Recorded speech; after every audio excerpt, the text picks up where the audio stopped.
नमस्कार। आज मैं यहाँ अग्नि जी द्वारा प्रकृति के संदर्भ में प्रकृति की खूबसूरती के माध्यम से जो उन्होंने एक रचना लिखी है बावरा हेरी, उस कविता की व्याख्या करूँगी और उसके जो विशेष पहलू हैं उन पर एक बार चर्चा करूँगी। तो यहाँ पर उनके द्वारा लिखी गई कविता है बावरा अहेरी। इस रचना में अज्ञे जी ने अपना जो उनका काव्य संकलन है बावरा अहेरी, इसका प्रकाशन 1957 में हुआ था और इस संकलन में सभी जो कविताएं हैं वो प्रकृति का समन्वय करती हुई दिखाई पड़ती हैं। प्रकृति कवि के संवेदनों का अंग बनकर उभर के सामने आता है। बावरा अहेरी कविता प्रातः काल के सौंदर्य के वर्णन से संबंधित है। कवि ने उषा काल को बावरा अहेरी अर्थात सूर्य का पागल शिकारी कहा है। तो आज इस कविता के बारे में हम चर्चा करेंगे। पहले कविता को देखते हैं और उसके बाद उसके अर्थ को बताऊंगी, व्याख्या को बताऊंगी। तो कविता के जो बोल हैं वो इस तरह से हैं। भोर का बावरा अहेरी पहले बिछाता है आलोक की लाल लाल कनियाँ, पर जब खींचता है जाल को बांध लेता है सभी को साथ। छोटी छोटी चिड़िया, ले परेवे बड़े बड़े पंखी, डैनों वाले, डील डॉल वाले,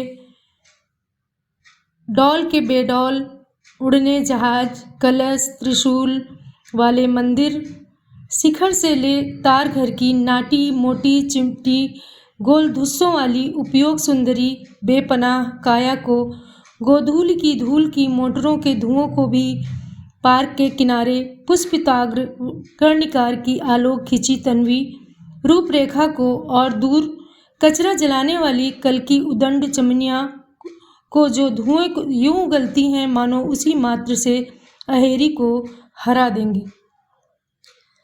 तो यहाँ पर हम देखते हैं कि किस प्रकार से अज्ञे जी ने जो प्रातःकालीन वर्णन है उसे कितनी खूबसूरती के साथ यहाँ व्याख्यायित किया है।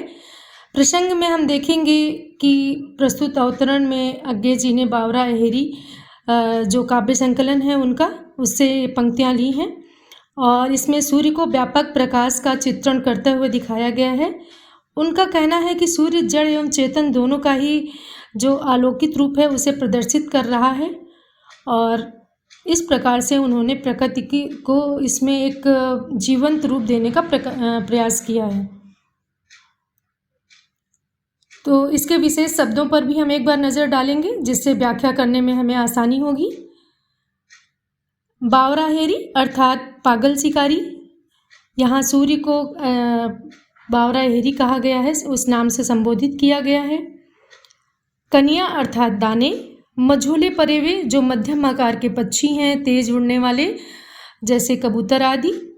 कलश त्रिशूल अर्थात मंदिर पर लगने वाला कलश और त्रिशूल। धुस्सों वाली अर्थात कंबल धारण करने वाली। पुष्पिताग्र,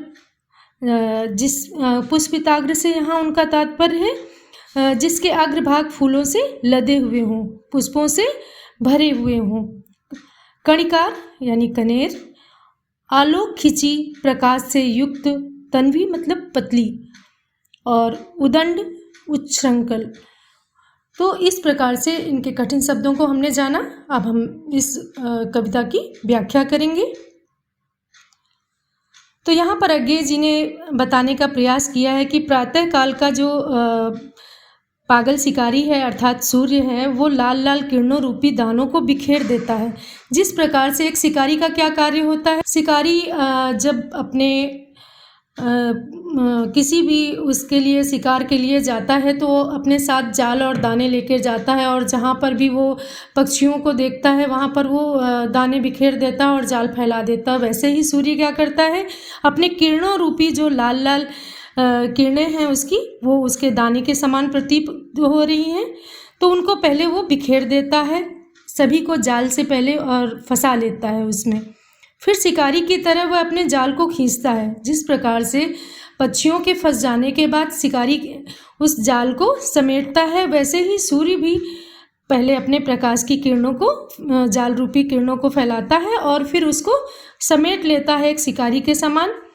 और फिर जब वो खींचता है तो उसमें बांध लेता है छोटी छोटी चिड़िया, मध्यम आकार के पक्षी, आकाश में उड़ने वाले वायुयान, कलश, त्रिशूल लगे मंदिर और डील डॉल आकार के पक्षी। तो यहाँ पर अपने साथ वो सारी चीज़ें, क्योंकि उसकी किरणें जो हैं वो हर जगह समान रूप से पड़ रही हैं। ऐसा नहीं है कि किसी एक जगह विशेष में वो अपनी किरणों को के जाल को फेंक रहा है, बल्कि हर एक प्राकृतिक चीज़ों में या जो मानवीय चीज़ें हैं उस पर समान रूप से उसकी किरणें पड़ रही हैं। तार घर में काम करने वाले ठिगने कद की मोटी चपटी गोल और ऊन के कंबल धारण करने वाली जो सुंदरियां हैं, आश्रयहीन शरीर, गाय के खुरों से उड़ी हुई धूल, गाड़ी मोटरों से निकला हुआ धुआं, ये सारी चीज़ें साथ साथ बंध जाती हैं।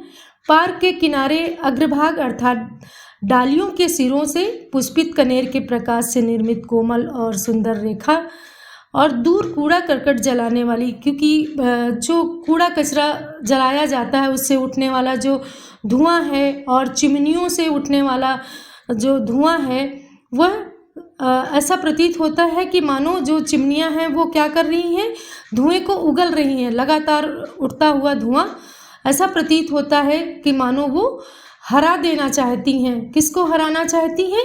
बावरे अहरी को, सूर्य को हरा देना चाहती हैं, उसमें ढक लेना चाहती हैं। इन सब को ही सूर्य अपनी किरणों के जाल में बांध लेता है और खींच लेता है, अर्थात प्रकृति और